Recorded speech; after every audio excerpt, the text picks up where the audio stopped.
আজকে ছিল আমার কোচিংয়ের সেই দিন। অনেক বেশি মন খারাপ। যাদের সাথে 2টা মাস পড়লাম তাদের সাথে আর কখনোই দেখা হবে না।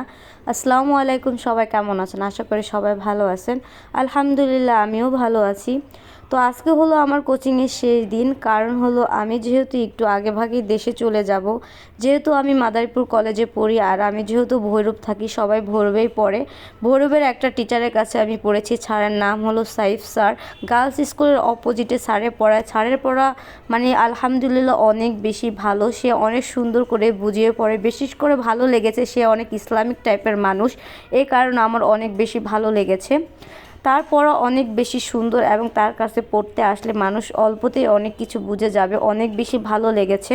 তো আমার আজকে অনেক বেশি মন খারাপ, কারণ হলো আজকে কোচিংটা শেষ সময়। এদের কোচিং শেষ হতে হতে প্রায় 28 তারিখ, কারণ স্যারের ব্যাচের প্রায় শেষ সময় একটা মেলাতের অনুষ্ঠান করা হয়। যেহেতু আমার বাড়ি দূরে মাদারীপুর, আমার এখান থেকে যেতে হবে এবং আমার দেশে যে অ্যাডমিট আনতে হবে, তাই একটু আমি আগে ভাগে চলে যাব। আর মেলাদের না থাকতে পেরে তো আমার আরও বেশি খারাপ লাগবো। এরপর এই যে মাহমুদার সাথে একটু ভিডিও করে নিচ্ছিলাম। আর অনেক বেশি মন খারাপ লাগতেছিল, কারণ ওর সাথে পরিচিত আমার হলো যখন আমি ইন্টারে পড়ি, তখন আমি ভৈরবে থাকি, তখন থেকে প্রাইভেট ওর সাথে আমার পড়া হয়। তো ওর সাথে অনেক ভালো একটা বন্ধুত্ব হয়ে গেছে। তো 2 মাস সবার সাথে অনেক সুন্দর করে কাটিয়েছিলাম। অনেক বেশি ভালো লাগছে। প্রতিটা মানুষই অনেক বেশি ভালো ছিল। মানে অনেক বেশি মায়ায় জড়িয়ে গেছি। আর এই দিনগুলোকে অনেক বেশি মিস করব, কারণ দেখেন আমরা এখন সাংসারিক জীবনে ঘর থেকে বের হতে পারি না। যখনই পড়ালেখার ব্যাপারে একটু বের হই, বন্ধুবান্ধবের সাথে আড্ডা দিয়ে কথা বলি, মনটা একটু ফ্রেশ হয়ে যায়। যাই হোক, কষ্ট করে তারপর কি বাসায় চলে আসলাম আর স্যারের কাছে দোয়া নিয়ে আসলাম। স্যারে বললো যে পরীক্ষায় ভালো রেজাল্ট হলে দেখা করে আইসো। আমি বললাম স্যার ইনশাল্লাহ আসবো। বাসায় এসে দেখি আমার গাছে এত সুন্দর বেশি একটা গোলাপ ফুল ফুটেছে, কি বলবো। মনটা খারাপের ভিতরেও ভালো হয়ে গেল। যেহেতু বাড়িতে চলে যাব, গাছে কিছু শাকসবজি হয়েছিল, তো এখানে আমি থানকুনি পাতা ছিঁড়ে নিচ্ছিলাম এবং কচু শাক, পুঁই শাক, কমলি শাক এবং কমলি শাকের 2টা ফুল ছিল। ছোটোবেলা কমলি শাকের ফুল আমরা খেতে থেকে তুলে এনে এগুলা দিয়ে জুলাপাতি করতাম।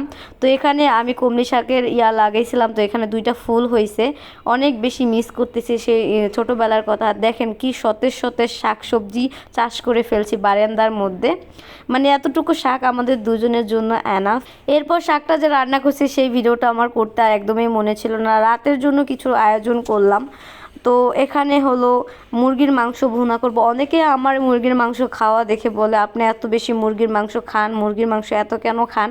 মুরগির মাংসটা আমার অনেক বেশি পছন্দ, বিশেষ করে পোলট্রি মানুষ। অনেকের বাচ্চারা দেখেন না কাটা ছাড়া যেমন মাছ পছন্দ করে, আমারও ওরকমই আটযুক্ত ছাড়া জিনিস খেতে অনেক বেশি ভালো লাগে। যেমন পাঙ্গাস মাছ, রুই মাছ এবং হলো মুরগির মাংস, চিংড়ি মাছ, এগুলো আমার অনেক বেশি পছন্দ, যেগুলো ভেজাল নাই এ আর কি। গরুর মাংসটা আমার কখনোই পছন্দ ছিল না। আমার 1-2 পিস খেলেই আমার কেমন যেন অভুক্তি হয়ে যায়। মুরগির মাংসটা আমার অনেক বেশি পছন্দ।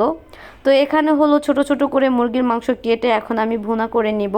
আর আমার কষ্ট হবে দেখে এই শীতের ভিতরে হাজবেন্ড তো একবার ড্রেসিং করে মুরগি তো ছোট ছোট করে সুন্দর করে কাটিয়ে নিয়েছে। দেখেন জামাই কতটা বউয়ের প্রতি কেয়ারিং। একটু একটু এই কেয়ারিং থেকে তো মানুষের ভিতরে সুন্দর একটা সম্পর্ক হয়, তাই না? স্বামী স্ত্রীর ভিতরে এটা থাকা অবশ্যই দরকার। তারপর এখানে হলো তো আমি রুটি বানিয়ে নিচ্ছিলাম। আর আজকের রুটিগুলো তো মাশাআল্লাহ একটু গোল গোল হচ্ছিল এই আর কি। তো এখানে আমি অল্প তেল দিয়ে পরোটা ভেজে নিচ্ছিলাম।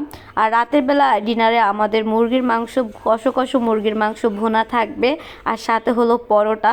তো এখানে আমি কিন্তু রেস্টুরেন্টের মতো কিন্তু 2টা কাঁচা মরিচ এবং লেবুও নিয়েছিলাম পরে খাবারের সময়।